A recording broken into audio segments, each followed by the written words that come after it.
Hello friends, आपका स्वागत है हमारे यूट्यूब चैनल पर। और ये हमारे प्राचीन भारत के इतिहास की सीरीज़ है। इसका ये भाग एक है और इस भाग में हम लोग देखेंगे इतिहास का परिचय। तो चलिए स्टार्ट करते हैं। तो फर्स्ट ऑफ ऑल हम लोग स्टार्ट ही करते हैं इतिहास क्या है कि प्रश्न से।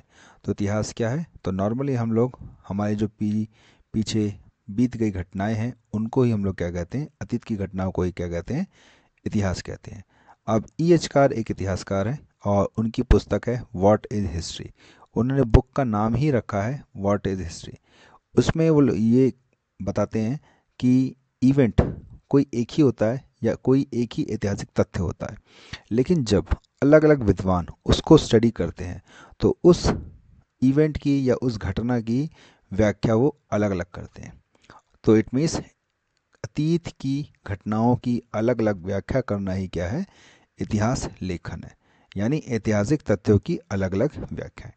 देन नेक्स्ट अगर हम देखें तो इतिहास को हम लोग अंग्रेजी में हिस्ट्री कहते हैं। और ये जो वर्ड है वो एक ग्रीक वर्ड है जो कि हिस्टोरिया से आया है। अब हिस्टोरिया का क्या मतलब होता है? हिस्टोरिया का मतलब सिंपल है कि ये एक अनुशासन यानी डिसिप्लिन है या एक सब्जेक्ट है जो क्या करता है, अतीत में रहने वाले लोगों के अनुभवों की जांच करता है, उसको स्टडी करता है।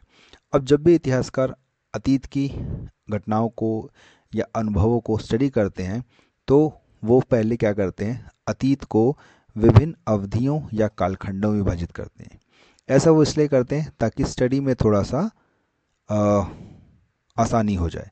तो इसलिए वो क्या करते हैं, कालखंड में इतिहास को वर्गीकृत करते हैं। तो अगर हम लोग भारतीय इतिहास की बात देखें तो इसको भी तीन कालखंड या अवधियों में विभाजित किया जाता है। पहला है प्राचीन, दूसरा है मध्यकालीन और तीसरा है आधुनिक। अब आपको यहाँ पे ध्यान देना है कि ये जो विभाजन है प्राचीन, मध्यकालीन और आधुनिक, ये विवादों से परे नहीं है। इस पे भी विवाद है कि लोगों ने, इतिहासकारों ने अपने हिसाब से भारतीय इतिहास का विभाजन किया है। पर ये ऐसा विभाजन है जिस पे अमूमन लोग सहमत हो जाते हैं। तो अब जब हम लोग इन कालखंडों की स्टडी करते हैं तो इसमें जो पहला कालखंड है यानी प्राचीन भारत। तो प्राचीन भारत को भी स्टडी करते समय हम लोग क्या करते हैं, इसको दो कालखंडों में विभाजित करते हैं। पहला है प्रागैतिहासिक और दूसरा है आद्य इतिहास। तो प्रागैतिहासिक को इंग्लिश में कहते हैं प्री हिस्ट्री और आद्य इतिहास को अंग्रेजी में कहते हैं प्रोटो हिस्ट्री। अब ये दोनों क्या बला है, कैसे इसको समझेंगे, चलिए देखते हैं।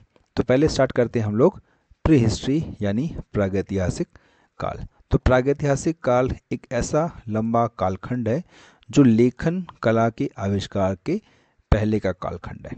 अब यानी जब मनुष्य ने लिखना स्टार्ट किया था उसके पहले का जो भी पार्ट है उसको हम लोग क्या कहते हैं, प्रागैतिहासिक काल या प्री हिस्ट्री। अब प्री हिस्ट्री क्यों इम्पोर्टेंट है? क्योंकि ये मानव इतिहास के उस चरण को दिखाता है जब पृथ्वी अपना आकार ले रही थी, मतलब जो वर्तमान स्वरूप है पृथ्वी का उसकी तरफ वो बढ़ रही थी।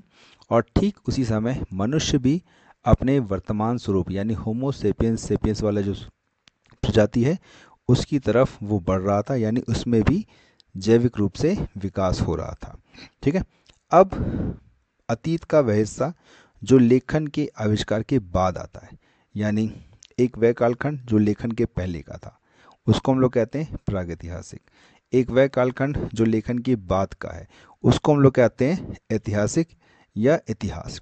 तो अब क्वेश्चन आता है, लेखन के पहले का कालखंड प्रागैतिहासिक, लेखन के बाद का कालखंड इतिहास, तो इसके बीच का कालखंड क्या होगा? तो इसीलिए इसके बीच के कालखंड को हम लोग क्या कहते हैं, आद्य इतिहास कहते हैं। ठीक है। अब आद्य इतिहास को अगर हम समझे तो ये वह कालखंड था जब मनुष्य साक्षर था, पर उसने जो लिखा है, अभिलेख लिखे हैं या जो भी अपनी राइटिंग्स जो वो छोड़ के गया उसको हम लोग पढ़ नहीं पा रहे हैं। तो इट मीन्स प्रागैतिहासिक काल जब मानव लिखना नहीं जानता है, प्रोटो हिस्ट्री यानी आद्य इतिहास कालखंड वह कालखंड जब वह लिखना जानता है पर हम नहीं पढ़ पा रहे कि उसने क्या लिखा है, और इतिहास वह कालखंड जब वो जो लिख के गया है उसे हम लोग पढ़ पा रहे हैं। ठीक है। तो ये तीनों कालखंड हो गए। अब हम देखते हैं कि आद्य इतिहास कालखंड में हम लोग की जो पहली स्टेज है या पहला जो चरण है वो है हड़प्पा सभ्यता। अब हड़प्पा सभ्यता की जो लिपि है है ना। हमें पता है कि हड़प्पा जो पीपल है वो लिखना जानते थे, बट उनकी जो लिपि है उसको हम लोग नहीं पढ़ पा रहे हैं, इसीलिए हम लोग उसको क्या किया, आद्य इतिहास या प्रोटो हिस्ट्री में शामिल कर दिया है। लेकिन सिर्फ हड़प्पा सभ्यता ही आद्य इतिहास की श्रेणी में नहीं है। इसके अलावा हम देखते हैं कि 1500 से 500 ईसा पूर्व की जो अवधि है, जिसमें हम लोग देखते हैं कि वेदों का रचना हुआ है, उसको भी हम लोग क्या करते हैं, आद्य इतिहास में रखते हैं। अब आप कहोगे सर ऐसा क्यों, वेद तो हमें पता है लिखे गए हैं, लेकिन ये जो कालखंड है 1500 से 500 ईसा पूर्व, जब वेदों का रचना किया जा रहा था, तो वो जो रचना थी वो मौखिक रूप से थी, लिखित रूप से नहीं थी।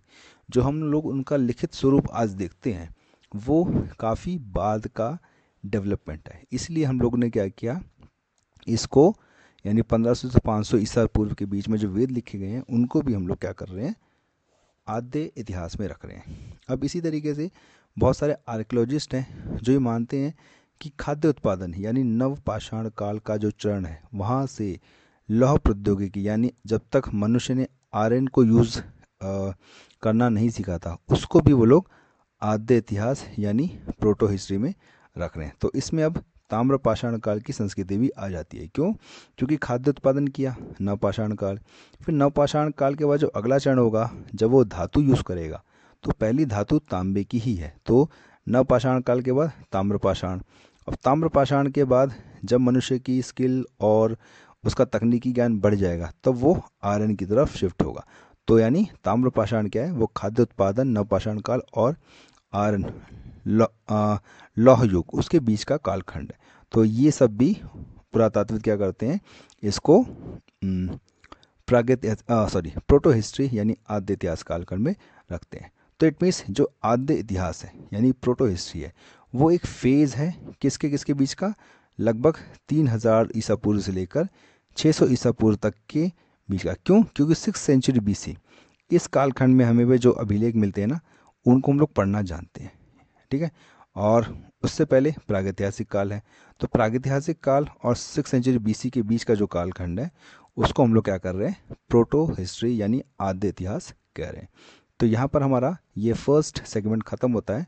ऐसे ही छोटे छोटे पार्ट्स में हम लोग पूरी हिस्ट्री पढ़ जाएंगे और पता भी नहीं चलेगा। और अगर आप इसको और ज़्यादा इंटरेस्टिंग बनाना चाहते हैं तो आप अपने कमेंट्स हमारे कमेंट बॉक्स में करिए, इससे रिलेटेड प्रश्न पूछिए ताकि हम आपसे और नज़दीकी बना पाएँ। अगर आपको हमारा वीडियो अच्छा लग रहा है तो हमारे चैनल को सब्सक्राइब कीजिए, वीडियो को लाइक कीजिए और ज़्यादा से ज़्यादा इसको शेयर कीजिए ताकि हम और अच्छे वीडियो ला के आपके सामने आए। Thank you.